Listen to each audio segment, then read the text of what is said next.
Bible literature ministry అనుదిన ధ్యానములు మే 8 అంశము పిలువబడినవారము వాక్యము పేతురు వ్రాసిన మొదటి పత్రిక 2వ అధ్యాయము 9వ వచనము మీరు చీకటిలో నుండి ఆశ్చర్యకరమైన తన వెలుగులోనికి మిమ్మును పిలిచిన వాని గుణాతిశయములను ప్రచురము చేయు నిమిత్తము ఏర్పరచబడిన వంశమును రాజులైన యాజక సమూహమును పరిశుద్ధ జనమును దేవుని సొత్తైన ప్రజలునయున్నారు.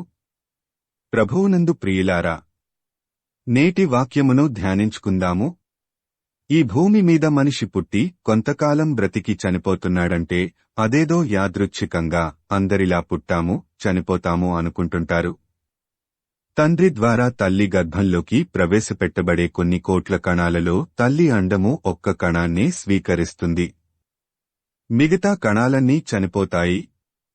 ఆ ఒక్క కణమే మనిషిగా తల్లి గర్భంలో నుండి ఈ భూమి మీదకు పంపబడుతుంది. చనిపోయిన ఆ కణాలన్నీ కూడా మనలాంటి మనుష్యులే.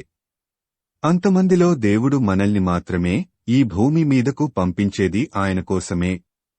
అనేకమంది దేవుని పని చేయడాన్ని గురించి నాకు ఇంకా పిలుపు లేదు అని కుంటిసాకులు చెప్తూ అపోహపడుతుంటారు. మంచి పని చేయడానికి పిలుపు అవసరం లేదు. దేవుడు ఒక మనిషిని ఈ లోకంలోకి పంపిస్తున్నాడంటే దేవుని మనిషిగా ఈ లోకంలో దేవుని పని చేయడానికే తప్ప ఈ లోకంలో సుఖభోగాలు అనుభవించడానికి మాత్రం కాదు. అయితే సాతాను మనిషిని దేవునికి దూరం చేయడానికి ఈ లోకభోగాలకు అలవాటు పడేలా చేస్తుంది.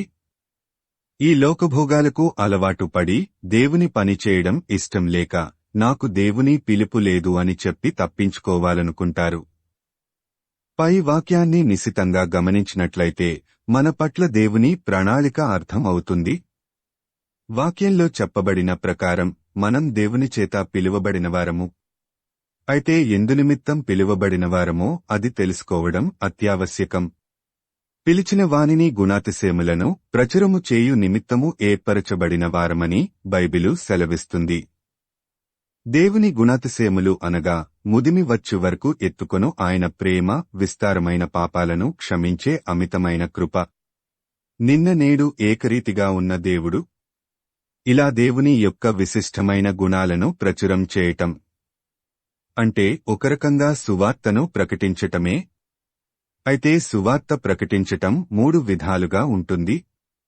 మొదటిగా మనకి మనం సువార్తను ప్రకటించుకోవడం అనగా ప్రతిరోజూ దేవుని వాక్యాన్ని చదివి దానిని ధ్యానం చేయటం ద్వారా దేవునితో సన్నిహితంగా మెలగటం.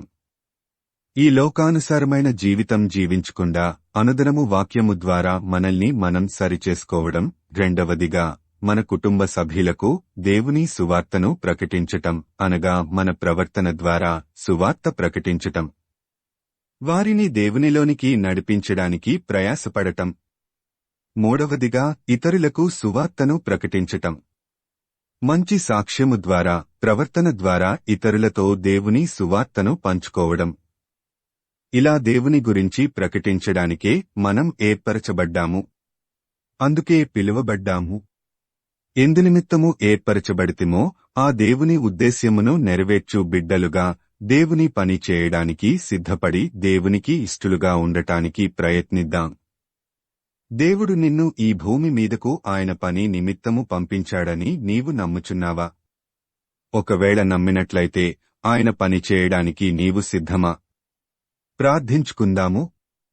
ప్రభువా, ఈ లోకంలోకి మేము ఎందునిమిత్తము పంపబడితిమో ఆ ఉద్దేశ్యము నెరవేర్చుటకు నీ కృపను మాకు అనుగ్రహించుమని యేసయ్య నామమున అడుగుతున్నాము తండ్రి.